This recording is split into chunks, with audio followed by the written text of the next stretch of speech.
रानी भटियानीसा एक हिंदू देवी है। इनका बचपन का नाम स्वरूप कंवर है। इन्हें माजीसा या भुआसा भी कहा जाता है। जसोल पश्चिमी राजस्थान, भारत और सिंध, पाकिस्तान में इनके प्रमुख मंदिर है।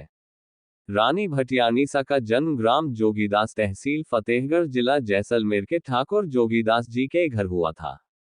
माता रानी भटियानीसा का जन्म जैसलमेर के महारावल के तीसरे बेटे पंचायन दास जी के पुत्र पृथ्वीराज जी के पुत्र जोगीदास जी ने जैसलमेर में एक छोटा सा गांव बसाया। उन्होंने गांव का नाम जोगीदास रखा। श्री जोगीदास जी की दो शादी हुई थी। पहली शादी तो बाड़मेर जिले के ठाकुर सा श्री दलपत सिंह पुत्र श्री रतन सिंह जी की बेटी राजकुंवर के साथ हुई थी, और दूसरी शादी खीवसर निवासी श्री अर्जुन सिंह पुत्र श्री गोपाल दासोत की बेटी बदन कुंवर के साथ हुई थी। लेकिन संतान दोनों में से एक की भी नहीं हुई। एक दिन श्री जोगीदास जी ने ऋषि की आज्ञा लेकर कुलदेवी मां का व्रत धारण किया और कठोर तपस्या की। इसी कारण कुलदेवी मां खुश हुई और वरदान दिया। कहा कि हे जादम जैसान, मैं आपके घर कन्या के रूप में खुद कुमकुम रे पगले आओगी। और इतना कहते ही मां लुप्त हो गई। इसके 9 महीने बाद श्री जोगीदास जी की पत्नी बदन कुंवर ने विक्रम संवत 1745 भाद्रपद शुक्ल पक्ष सप्तम 7 सोमवार के दिन कन्या को जन्म दिया। इसके 9वें दिन पुरोहित जी को बुलाकर कन्या का स्वरूप कंवर नामकरण किया गया। स्वरूप कंवर के जन्म लेने से जोगीदास जी के तो भाग्य ही खुल गए। उसके बाद उनके 3 पुत्र हुए, जिनका नाम हरनाथ सिंह, राय सिंह और लालचंद था। माता रानी भटियानीसा का विवाह लाड़ प्यार से स्वरूप कंवर बड़े हुए। स्वरूप कंवर के लिए रिश्ता खोजने लगे। उस समय पर जसोल के महारावल कल्याण सिंह जी का विवाह सिरोही के देवड़ा राजपूत श्री मान सिंह जी की बेटी फूल कंवर के साथ हुआ था, लेकिन कोई संतान नहीं हुई थी। और उस वक्त संयोग से जोगीदास जी और गुड़ामलानी के राजपुरोहित जी बाड़मेर में मिले एवं एक रात साथ में बिताए, और जोगीदास जी ने स्वरूप कंवर के सगाई की बात बताए और अपने अपने घर के लिए रवाना हुए। गुड़ामलानी के राजपुरोहित जी जसोल रावल कल्याण सिंह जी खास थे। एक दिन पुरोहित जी ने उनसे कहा कि इस संसार में हर परेशानी का निवारण है। मैं जानता हूं कि आप संतान को लेकर दुखी हैं, इसलिए आपको दूसरा ब्याह कर लेना चाहिए। पुरोहित जी ने बताया कि जैसलमेर के श्री जोगीदास जी भाटी एक बड़े जागीरदार है। उनकी एक बेटी है, बहुत ही गुणवान व सुंदर है, नाम स्वरूप कंवर है। आपका हुक्म हो तो मैं आगे बात करूं। रावलसा ने पूछा कि पुरोहित जी, आपका टिप्पणा क्या कहता है, मेरे भाग्य में संतान का सुख है कि नहीं। और पुरोहित जी ने टिप्पणा देखा एवं बताया कि हुक्म, आपके भाग्य में संतान का सुख है। आपका आदेश हो तो मैं बात पक्की करूं। रावलसा ने कहा कि ठीक है, और बात पक्की हुई तथा स्वरूप कंवर संग कल्याण सिंह जी की बड़े ही धूमधाम से शादी हुई और जसोल पधारे। और रावलसा कल्याण सिंह जी पहली पत्नी देवरी जी ने मान सम्मान से स्वागत किया और रावले में लिया, और दोनों प्रेम से रहने लगे।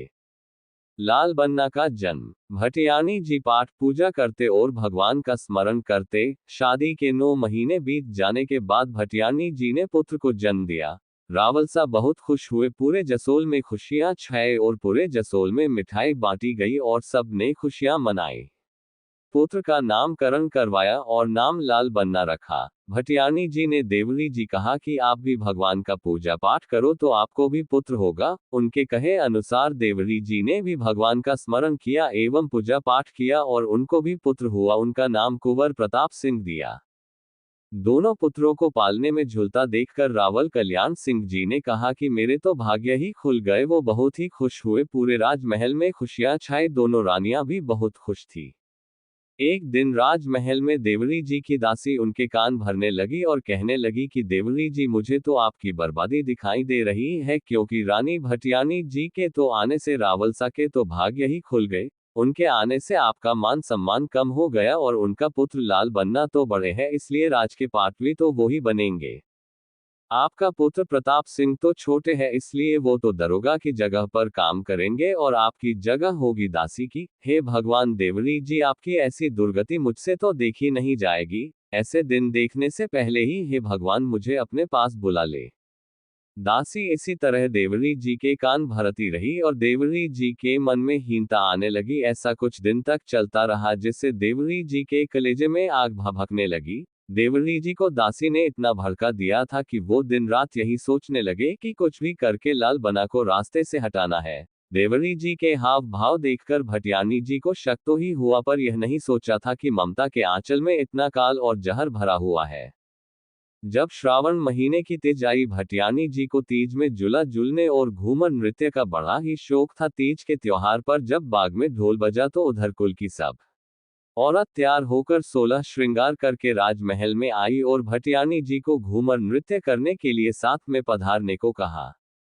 तो भटियानी जी ने देवरी जी से कहा कि हुक्म, आप भी पधारे। तो देवरी जी ने सोचा कि यही अच्छा मौका है लाल बना हटाने का। देवरी जी ने कहा, मेरे सिर में दर्द है इसलिए, और कहा कि भटियानी जी को जाने की आज्ञा दे दी। तो भटियानी जी ने 16 श्रृंगार करके और देवरी जी से कहा कि लाल बना सो रहे हैं, आप उनका ध्यान रखना। और इतना कहने के बाद में वो सभी कुल की लेडीज के साथ में बाग में जुला व घूमर नृत्य करने के लिए रवाना हुए। उधर देवरी को तो इसी दिन का इंतजार था और गहरी नींद में सो रहे लाल बना को जगाकर दूध में विष मिलाकर पिला दिया। लाल बना तो दूध पीते ही तो वहीं पर प्राण छोड़ दिया। उधर भटियानीसा ने बाग में कदम रखते ही उनके तो कलेजे में जैसे कि आग जलने लगी। उनको लगा कि कुछ तो हुआ है, और तो वहां से नगे पाव राजमहल की ओर भागे और महल में आके लाल बना को देखे तो बात बीत गई, और अपने कलेजे के टुकड़े को गोदी में लेकर सीने से लगाकर खूब रोए और स्वरूप कंवर वहीं गिर गए और थन से दूध की धार बहने लगी। देवी का रूप जागृत हुआ और बात चारों ओर फैल गई, और वहां पर रवलसा कल्याण सिंह जी और सभी लोग वहां पर एकत्रित हुए। वहां पर देखा तो भटियानी सा लाल बना को गोदी में लेकर हरि स्मरण कर रहे हैं। विकराल चंडी का रूप देखकर सभी घबरा गया। देवरी जी घोर पाप कर बहुत ही पछताया, पर अब क्या करे। देवरी जी एक खिड़की से भटियानी जी को देखने लगे। उस समय पर भटियानी जी की आंखें खुली और कहने लगे कि देवरी जी, आपने तो मेरे वंश को ही मिटा दिया, पर आपका ही औलाद का कोई सुरा मेरे साथ पुजाएगा। शक्ति आई अवतार भटियानी सा शत चढ़ा और शरीर का बाल सरेर करके खड़ा हुआ और आंखों से अंगारे बरसने लगे और कहने लगे, सती री रति चुनाओ, मैं इस दगाबाज संसार का पानी भी नहीं पीऊंगी। और भटियानी सा अपने लाल बना की लोथ को लेकर के चमचान की ओर रवाना हुए। सभी लोग पीछे पीछे चलने लगे। चदा भटियानी सा के पैर जमीन से 1 फुट ऊंचा चलने लगे। ये देखकर लोग भयभीत हो गए और भटियानी सा शमशान में अपने लाल बन्ना को गोदी में लेकर के बैठ गए। एवं बैठते ही अग्नि प्रज्वलित हो गई और देखते ही देखते लाल बन्ना को लेकर के भटियानी सा सती हो गए। उधर पूरे जसोल में शौक की लहर छा गई।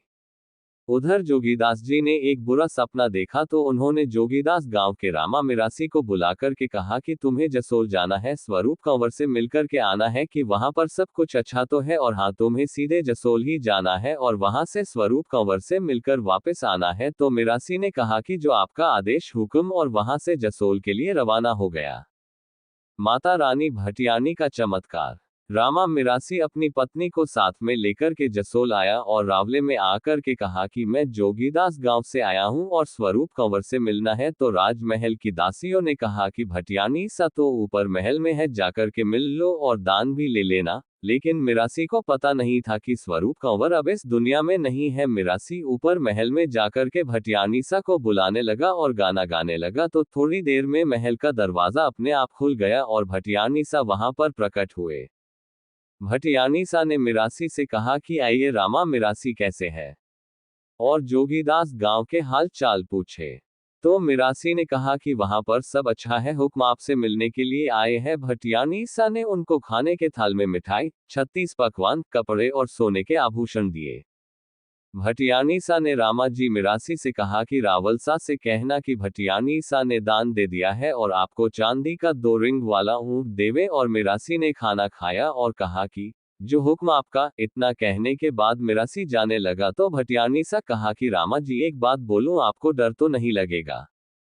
तो मिरासी ने कहा कि आपके होते हुए कैसा डर। तो भटियानी सा ने कहा कि अब मैं इस संसार में नहीं हूं और डरने की कोई जरूरत नहीं है। आप घर जाकर के मेरे नाम की अगरबत्ती करना और चर्चा देना, तो आपको हर रोज 1 सोने की मोहर मिलेगी। और हाँ, ये बात किसी को बताना नहीं, वरना आपको सोने की मोहर नहीं मिलेगी। अगर यह बात किसी को बताए तो आपको अनाज व कपड़े आदि ही मिलेंगे, मोहर नहीं मिलेगी। इतना कहकर स्वरूप कंवर वहां से अदृश्य हो गए। मिराची वहां से दान लेकर रावलसा कल्याण सिंह जी के पास आया और कहा कि हुक्म स्वरूप कंवर ने भेंट दे दी है और आपको चांदी की रिग वाला ऊंट देने को कहा है। रावलसा ने कहा, ऐसा कैसे हो सकता है, भटियानीसा को गुजरे हुए 6 दिन हो गए हैं। तो रावलसा ने मिरासी की भेंट को देखा तो उन्होंने कहा कि ये आभूषण तो राजमहल के हैं और वहां से गायब है। रावलसा कल्याण सिंह जी के पास बैठे पुरोहित जी ने कहा कि जी, अगर तुम्हारी बात सत्य है तो तुम्हें साबित करना होगा कि भटियानीसा ने तुम्हें ये भेंट खुद अपने हाथों से दी है। रावलसा ने कहा कि शाम को संध्या के समय तुम्हें एक खेजड़ी की सूखी लकड़ी को शमशान में जाकर के लगाना है और सुबह तक अगर ये लकड़ी हरी भरी हो गई तो हम मानेंगे कि तुम कह रहे हो वो सच है, और अगर तुम झूठे निकले तो सोच लेना कि तुम्हारा क्या होगा। शाम को रावलसा ने 2 महचा राजपूत और एक ब्राह्मण को मिरासी के साथ शमशान में एक खेजड़ी की सूखी लकड़ी को लेकर के भेज दिया।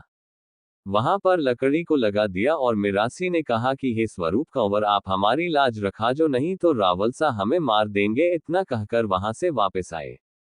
दूसरे दिन सुबह वापस वहां पर जाकर के देखा तो वो सूखी लकड़ी हरी भरी हो गई।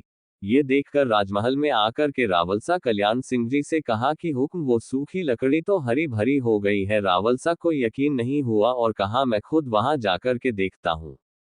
सभी के साथ में रावलसा कल्याण सिंह जी ने वहां जाकर के देखा तो उनकी आंखें खुली की खुली रह गई। वहां पूरे शमशान में चारों ओर दिए जल रहे थे और सूखी लकड़ी भी हरी भरी हो गई थी। रावलसा कल्याण सिंह जी वहां देखकर समझ गए कि ये सब भटियानीसा ने ही किया है। अपने दोनों हाथ जोड़कर माफी मांगी और कहा कि भटियानीसा, मुझे माफ कर दो, मैं समझ गया हूं कि यह सब आपने ही किया है, और वहां पर मंदिर बनाने को कहा।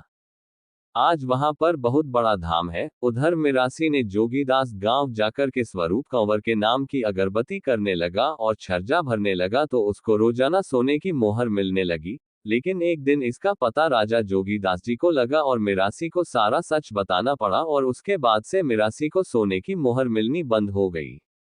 जोगीदास जी ने वहां गांव जोगीदास में भी स्वरूप कंवर का मंदिर बनवाया और पूजने लगे। अब वहां पर भी भटियानीसा का बड़ा मंदिर है। जसोल में भी माता रानी भटियानीसा का बहुत ही बड़ा धाम है और लाखों लोग मां के दर्शन करने आते हैं। माता रानी भटियानीसा का जगत में ऊंचा नाम है। जय माता रानी भटियानीसा जसोल धाम।